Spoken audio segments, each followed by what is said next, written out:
আসসালামু আলাইকুম সুপ্রিয় শিক্ষার্থী বন্ধুরা, আজকে তোমাদের জন্য ট্রান্সফরমেশন অফ সেন্টেন্সের একটি গুরুত্বপূর্ণ বিষয় নিয়ে হাজির। আজকে আমরা করব অ্যাফার্মেটিভ টু নেগেটিভ। তো বন্ধুরা চলো দেখি আমরা অ্যাফার্মেটিভ টু নেগেটিভ কিভাবে করা যায়। তো অ্যাফার্মেটিভ টু নেগেটিভ করতে হলে আমাদের বেশ কিছু নিয়ম জানতে হবে, যে রুলগুলো খুবই জরুরি। যেমন অ্যাফার্মেটিভ টু নেগেটিভ করতে গেলে অনলি ব্যক্তির ক্ষেত্রে নান বাট হয়। আমরা উদাহরণ হিসেবে দেখতে পাই, অনলি জিহাদ ক্যান সলভ ইট। এটাকে যদি নেগেটিভ করি, নান বাট জিহাদ ক্যান সলভ ইট, কারণ অনলির পরে এখানে জিহাদ আছে, জিহাদ হচ্ছে ব্যক্তি, যে কারণে অনলিতে নান বাট হয়ে গেছে। সেকেন্ড যে রুলস সেটা যদি আমরা দেখি, অনলি বস্তুর ক্ষেত্রে নাথিং বাট হয়।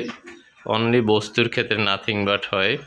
যেমন আমরা যদি বলি হি ইটস অনলি সুইটস, এটাকে আমরা নেগেটিভ করতে পারি he eats nothing but sweets, কারণ এখানে সুইটসটা হচ্ছে বস্তু এবং সুইটসের পূর্বে অনলি আছে।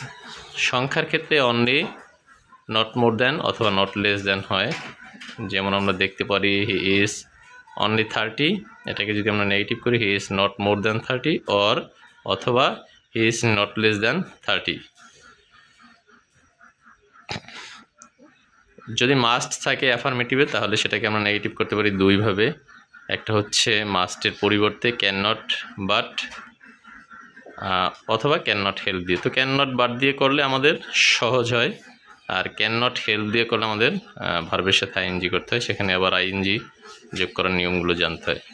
তো সুপ্রিয় শিক্ষার্থীরা, এখানে আমরা যদি এভাবে বলি যে জুবায়ের মাস্ট ডু ইট, এটাকে নেগেটিভ করতে পারি Zubair can not but do it অথবা Zubair can not help doing it. যখন আমি ক্যান নট হেল্প নিছি তখন কিন্তু ডু ভার্বের সাথে আইএনজি করে ডুইং করে দিছি। এভরি যদি থাকে প্লাস নাউন, এভরির পরে সবসময় সিঙ্গুলার নাউন বসে, এভরি প্লাস নাউন, এরকম যদি অ্যাফার্মেটিভ সেন্টেন্স থাকে নেগেটিভ করার সময় এভরি এর পরিবর্তে there is no plus noun singular but বাকি অংশ।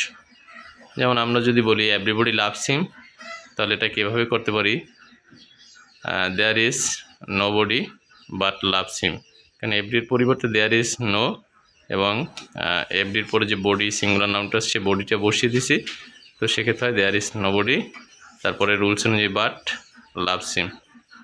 তো সুপ্রিয় শিক্ষার্থী বন্ধুরা, অ্যাফার্মেটিভ টু নেগেটিভ করার ক্ষেত্রে এই রুলসগুলো খুবই কার্যকারী।